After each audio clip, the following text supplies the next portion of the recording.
Olá, idosos do 8º ano. Vamos para a nossa aula de hoje. Livro na mão.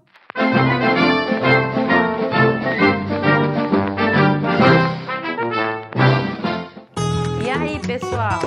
Sobrevivendo ao coronavírus? Vençam, viu? Nós todos vamos vencer essa etapa. Bom, Revolução Industrial.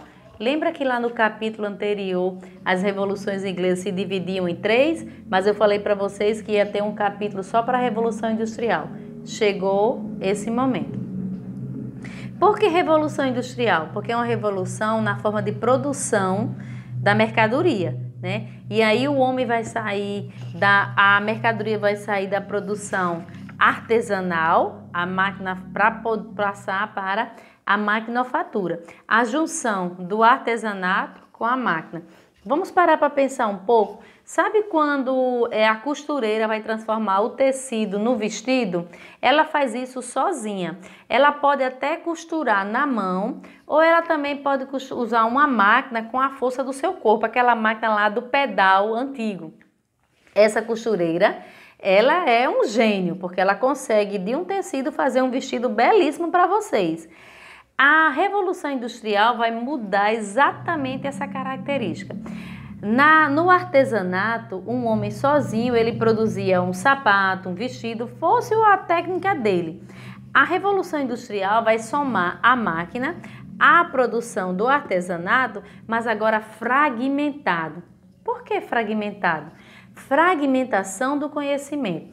A indústria vai fazer com que um galpão se divida em várias partes. E aí eu tenho a primeira parte só costura a manga do vestido, a segunda parte só coloca o botão, a terceira parte só coloca a saia, a quarta parte só faz o cinto. Então essas várias partes do vestido, fragmentada em conhecimento, vai desvalorizar o artesão. Antes você sozinho sabia fazer todo o processo e aí eu pago um valor X por esse teu conhecimento. Mas agora você só sabe fazer uma parte do processo. Eu vou te pagar menos X, um valor bem menor do que eu te pagava. Ao mesmo tempo que você não é o dono da máquina, eu sou o dono da máquina, você só é dono da produção, da sua força. Então você está me vendendo sua força de trabalho. Esse é o grande X da Revolução Industrial, né? Essa venda da força de trabalho, que até então não existia. O homem vendia a força, mas ele vendia o conhecimento. Agora não. Agora ele vende só a força, porque o conhecimento está fragmentado. Então a Revolução Industrial vai desvalorizar o conhecimento do artesão, ao mesmo tempo que também desvaloriza o preço desse serviço. E aí vai surgir uma nova classe nessa Revolução Industrial, que é o proletariado, aquele que está vendendo a força de trabalho, ao mesmo tempo que no outro lado vai ter os burgueses industriais, os donos da máquina. Mas se nós fôssemos olhar para o livro, nós temos algumas coisas bem legais para ir para a linha de frente. Primeiro, que a Revolução Industrial vai permitir a circulação de povos, vai permitir a circulação de produtos e a circulação também de cultura. Segundo, que essa Revolução Industrial vai colocar em cena o uso da máquina, que até então era só na base do artesanato. A fragmentação do conhecimento e sua desvalorização, como eu já falei, mas tudo ocorreu na Inglaterra. Daí então a Inglaterra leva o título de pioneira nesse processo. E como é que a Inglaterra consegue ser a pioneira nesse processo? A Inglaterra possuía grandes reservas de carvão. As máquinas que vão entrar em cena, elas são utilizadas a vapor. Ela usa a força do vapor. Coloca uma panela com água para ferver, que quando a água estiver fervendo, a tampa vai mexer. O vapor é força e essa força faz com que a tampa se movimente. É essa força que fazia com que as máquinas se movimentassem. Assistam os vídeos que eu disponibilizei para vocês, pessoal, que são muito bons. Estão aí no YouTube, é só clicar no link, vale a pena. Aí essa mesma fábrica muda completamente a sociedade.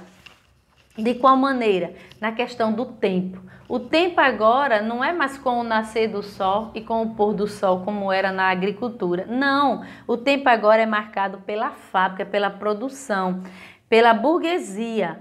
Assista um filme de Charlie Chaplin, Tempos Modernos. Gente, é um filme maravilhoso.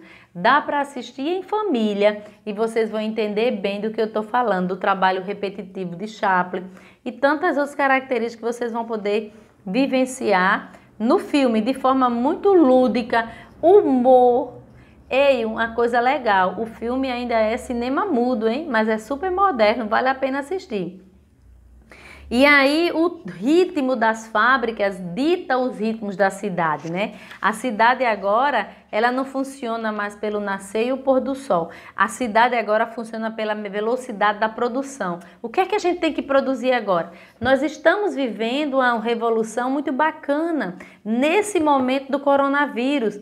Nós precisamos de coisa que nós não tínhamos: máscara, luva, capacete, né? E avental, respiradores, e vocês estão vendo aí, muita coisa saiu da linha de produção. Para entrar na linha de produção, o que está precisando. E essas fábricas foram readaptadas. Então você pega a fábrica como a Guararapes, que produzia roupas para Riachuelo, acabou a linha de produção de roupa. Estão produzindo máscaras, usando as suas costureiras para máscara. Então isso é uma coisa que nesse momento nos leva a pensar como foi a Revolução Industrial. Assistam o filme de Chaplin, me contem depois, mandem um e-mail aí para mim contando, eu tenho certeza que vocês vão gostar e vão entender o que nós estamos conversando. Outra coisa, pessoal, prestem atenção na relação do trabalho. Quantas horas, quem trabalhava, qual era o valor, como viviam os trabalhadores. Tudo isso é assunto para os dias de hoje da Revolução Industrial. Quase nada mudou. Ainda continua existindo uma mão de obra barata, desqualificada, porque você não precisa saber costurar, só precisa aprender aí uma parte da produção. Barata, desqualificada e abundante. Ó, sai da fábrica para ver se não tem uma fila lá atrás, lá fora, esperando teu lugar. Aí não tem como o dono da fábrica pagar o melhor preço por você. Medita sobre isso, pensa nessas coisas que eu estou te falando. Vale a pena, 8º ano, idosos. Vocês têm mais é que fazer aí o mover das ideias, né? E eu estou contando com vocês, hein? Para fazer aí um novo pensar filosófico sobre a vida. Eita, falei bonito, hein, 8º? É para vocês. Dá um like aí, hein? Beijo, até a próxima aula.